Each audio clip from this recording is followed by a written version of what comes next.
RMC, Apolline Matin. Mathieu Rouault. Il est 6h24, c'est l'heure du portrait du jour sur RMC avec Margot Bourdin. C'est la sortie en salle d'OSS 117, alerte rouge en Afrique noire. On l'attendait, hein. Ça y est, c'est à partir d'aujourd'hui, 3e opus des aventures d'un agent secret un peu spécial, Margot. Oui, il s'appelle Hubert Bonisseur de la Batte, alias OSS 117. Voilà pour sa carte d'identité. Mais avant d'être un personnage de fiction au cinéma, c'est d'abord un héros de roman. Il est né sous la plume de Jean Bruce en 1949, en pleine guerre froide, soit quelques années avant un autre célèbre personnage de fiction, James Bond. Dans les romans de Jean Bruce, OSS 117 est un espion américain qui doit son nom français à ses ancêtres réfugiés aux États-Unis.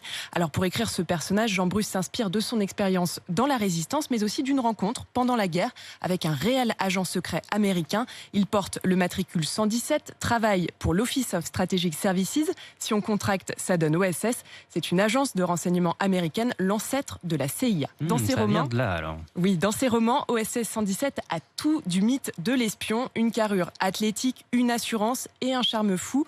Il œuvre pour le bien. OSS 117 va vivre dans près de 260 romans, traduits en 17 langues et vendus à des millions d'exemplaires. Il y aura ensuite des adaptations, d'abord en bande dessinée, puis en film. Mais ce n'est qu'en 2006 qu'OSS 117 devient l'espion que l'on connaît aujourd'hui, dans une version un peu parodique. Michel Hazanavicius lui offre le visage de Jean Dujardin. Cette fois, OSS 117 est un citoyen français. Il travaille pour les services secrets des présidents René Coty et du général de Gaulle. Il traque les espions au Caire, puis les nazis en Amérique latine, et ses répliques deviennent cultes. Comment est votre blanquette ?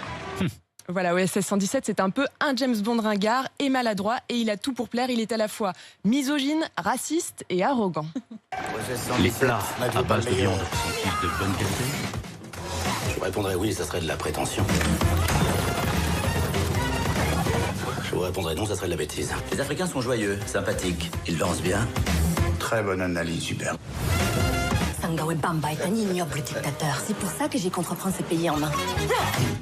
Il y a quand même un hic, et un hic de taille. Vous êtes une femme, et une femme présidente.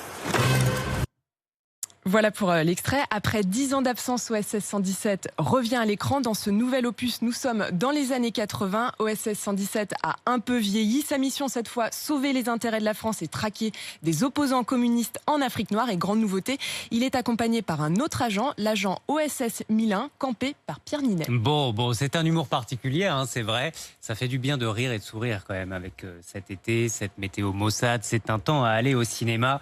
Courez-y, hein, c'est le conseil de Margot Bourdin. Voilà, il faut aller se faire son propre avis. Exactement.